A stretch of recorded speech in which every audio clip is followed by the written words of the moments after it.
আসসালামু আলাইকুম রহমতুল্লাহ। প্রিয় শিক্ষার্থীরা, আশা করি তোমরা সকলেই অনেক ভালো আছো।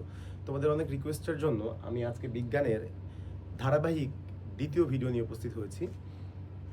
আজকে আমি তোমাদের সামনে আলোচনা করব রক্তের গ্রুপ, কে কাকে রক্ত দিতে পারবে, পজিটিভ নেগেটিভ, এই বিষয়গুলো নিয়ে। দেখো, আমাদের সমাজে একটি প্রচলিত কথা আছে, সেটি হচ্ছে হাজব্যান্ড এবং ওয়াইফের রক্তের গ্রুপ যদি সিমিলার হয়ে যায় তাহলে তাদের ক্ষেত্রে বিয়ের পরে সমস্যা হতে পারে। এই ধরনের কথা আমরা শুনতে পাই। ঠিক আছে, এটা নিয়ে বিস্তারিত ব্যাখ্যা করব, কেন হয় বা কিভাবে হয়। তার আগে আমরা গত ক্লাসে আমরা আলোচনা করেছিলাম এবিও ব্লাড গ্রুপ, অর্থাৎ চারটা ব্লাড গ্রুপ আমরা পেয়েছিলাম। এ পেয়েছিলাম, বি পেয়েছিলাম, এবি পেয়েছিলাম, আর ও পেয়েছিলাম। এই চারটা গ্রুপ আরও চারটা গ্রুপে বিভক্ত, অর্থাৎ পজিটিভ এবং নেগেটিভ। ঠিক আছে, এই পজিটিভ এবং নেগেটিভ কিভাবে হয় দেখো। RH ফ্যাক্টর নামে একটি ফ্যাক্টর আছে, যেটাকে বলা হয় রেশাস ফ্যাক্টর। রেশাস রেশাস নামের এক ধরনের বানর আছে যাদের রক্তের লোহিত কণিকায় এই RH ফ্যাক্টর বা RH অ্যান্টিজেনের উপস্থিতি লক্ষ্য করা যায়। এই RH অ্যান্টিজেন মানুষের রক্তের লোহিত কণিকাতেও কি লক্ষ্য করা যায়। তো এই RH ফ্যাক্টর যেই মানুষের রক্তের লোহিত কণিকায় দেখা যায় তাদেরকে RH পজিটিভ, এবং যাদের রক্তের লোহিত কণিকায় এই RH ফ্যাক্টরটি দেখা যায় না তাদেরকে কি বলা হয়, RH নেগেটিভ। তো এ ব্লাড গ্রুপ দুইটাতে বিভক্ত, একটা হচ্ছে এ পজিটিভ, একটা হচ্ছে এ নেগেটিভ। ঠিক আছে, তাহলে এ পজিটিভ কেন হচ্ছে? এই পজিটিভ হওয়ার কারণ এই এর ভিতরে, এ গ্রুপের ব্লাড গ্রুপের ভিতরে কি আছে, RH ফ্যাক্টরটি আছে, আর এখানে RH ফ্যাক্টর নাই। তাহলে নেগেটিভ গ্রুপগুলো কেন হয়? যেগুলোতে RH ফ্যাক্টর থাকে না।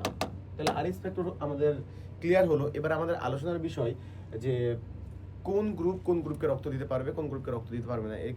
এর আগের ক্লাসেও আলোচনা করেছিলাম, আজকে একটু খেয়াল করো। সেটি হচ্ছে দেখো, যদি নেগেটিভকে রক্ত দিতে পারে কোনো সমস্যা হয় না, তারপরে পজিটিভকে রক্ত দিতে পারে কোনো সমস্যা হয় না, আবার নেগেটিভ পজিটিভকে দিলেও কোনো সমস্যা হয় না বা হবে না। কিন্তু এখানে একটা কন্ডিশন আছে, যদি কোনো পজিটিভ নেগেটিভকে রক্ত দেয় তাহলে প্রবলেম হবে। কেন প্রবলেম হবে একটু খেয়াল করো। আমরা কি বলেছিলাম? আমরা বলেছিলাম পজিটিভের ভিতরে RH ফ্যাক্টর আছে, এখানে RH ফ্যাক্টর নেই। তাহলে এখানে কি RH ফ্যাক্টর আছে। আমি এর আগেই বলেছি যে RH আমাদের শরীরে যখন বাইরে থেকে কোনো কিছু প্রবেশ করে তখন শরীর অটোমেটিক বুঝতে পারে যে আমাদেরকে কেউ আক্রমণ করেছে। সেটাকে প্রতিরোধ করার জন্য শরীর অটোমেটিক একটা প্রতিরক্ষা তৈরি করে। এই প্রতিরক্ষাকে কি বলা হয়? এই প্রতিরক্ষাকে বলা হয় অ্যান্টিবডি। তাহলে এই পজিটিভ ব্লাড যখন নেগেটিভ ব্লাডকে দেওয়া হবে তখন এই RH এখানে চলে আসবে। এই RH কে প্রতিহত করার জন্য এই RH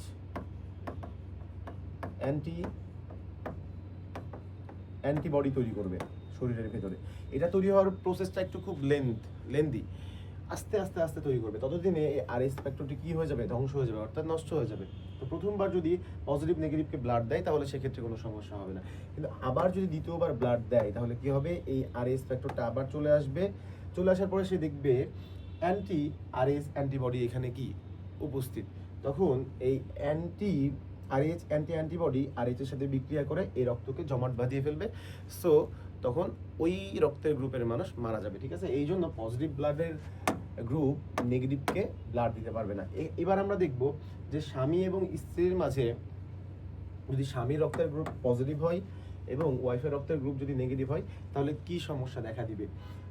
দেখো, আমি এর আগেই বলেছি যে এই যে পজিটিভ ব্লাড গ্রুপটা হচ্ছে কি প্রকট বা প্রচ্ছন্ন গ্রুপ, এরা হচ্ছে ডমিনেট করে। ঠিক আছে, সো যদি হাজবেন্ডের রক্তের গ্রুপ পজিটিভ হয় এবং ওয়াইফের রক্তের গ্রুপ যদি নেগেটিভ হয়, এদের যে সন্তান হবে সেই সন্তানের রক্তের গ্রুপ কি হবে? পজিটিভ হবে। কেন পজিটিভ হবে?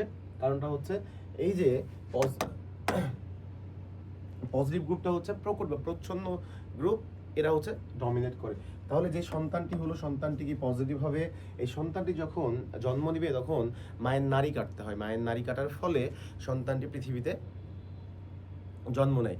তো নাড়ি কাটার ফলে এই মায়ের রক্তের গ্রুপ কি নেগেটিভ রক্তের গ্রুপ কি সন্তানের শরীরে প্রবেশ করবে, এবং সন্তানের রক্তের গ্রুপ হচ্ছে কি পজিটিভ। এই পজিটিভ রক্তটা মায়ের শরীরে প্রবেশ করবে। তাহলে পজিটিভ রক্তের মধ্যে কি আছে? RH ফ্যাক্টর আছে। মায়ের শরীরে কি RH ফ্যাক্টর আছে? RH ফ্যাক্টর নাই। তাহলে এইটাকে প্রতিরক্ষা করার জন্য মায়ের শরীর কি করবে? RH অ্যান্টিবডি তৈরি করবে। তাহলে প্রথম সন্তান যখন হবে তখন কোনো সমস্যা হবে না। আবার যখন দ্বিতীয় সন্তান হবে, দ্বিতীয় সন্তান হওয়ার ক্ষেত্রে আমরা দেখতে পাবো আবার সেই সন্তানের রক্তের গ্রুপ পজিটিভ হবে, এবং সেই সন্তান যখন পৃথিবীতে জন্ম নিবে তখন আবার নাড়ি কাটতে হবে। নাড়ি কাটার ফলে যখন সে পৃথিবীতে আসবে, আসার ফলে সেই পজিটিভ ব্লাডের রক্ত মায়ের শরীরে আবার প্রবেশ করবে। প্রবেশ করার ফলে কি হবে? প্রবেশ করার ফলে আমরা দেখতে পাবো যে মায়ের শরীরে আরএইচ অ্যান্টিবডি রেডি হয়ে আছে। আবার যখন আরএইচ, এই সন্তানের রক্ত থেকে মায়ের রক্তে যখন আরএইচ অ্যান্টিজেন প্রবেশ করবে, তখন এই আরএইচ অ্যান্টিজেনের সাথে আরএইচ অ্যান্টিবডি কি করবে? বিক্রিয়া করবে। বিক্রিয়া করার ফলে মায়ের মৃত্যুর ঝুঁকি থাকতে পারে বা মৃত্যু হতেও পারে। ঠিক আছে, এই কেসটা ঘটবে।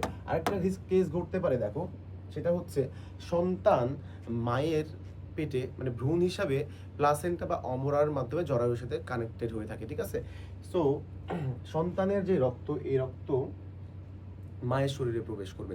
মায়ের শরীরে প্রবেশ করার ফলে কি হবে? পজিটিভ ব্লাডের যেই অ্যান্টিজেন, এই অ্যান্টিজেনের বিপরীতে মায়ের শরীরে আরএইচ অ্যান্টিবডি তৈরি হবে। ঠিক আছে, প্রথম সন্তানের ক্ষেত্রে এটা কোনো সমস্যা না হলেও দ্বিতীয় সন্তানের বেলায় কি হবে? আরএইচ অ্যান্টিবডি মায়ের শরীরে অটোমেটিক তৈরি হয়ে আছে প্রথম সন্তানের জন্য।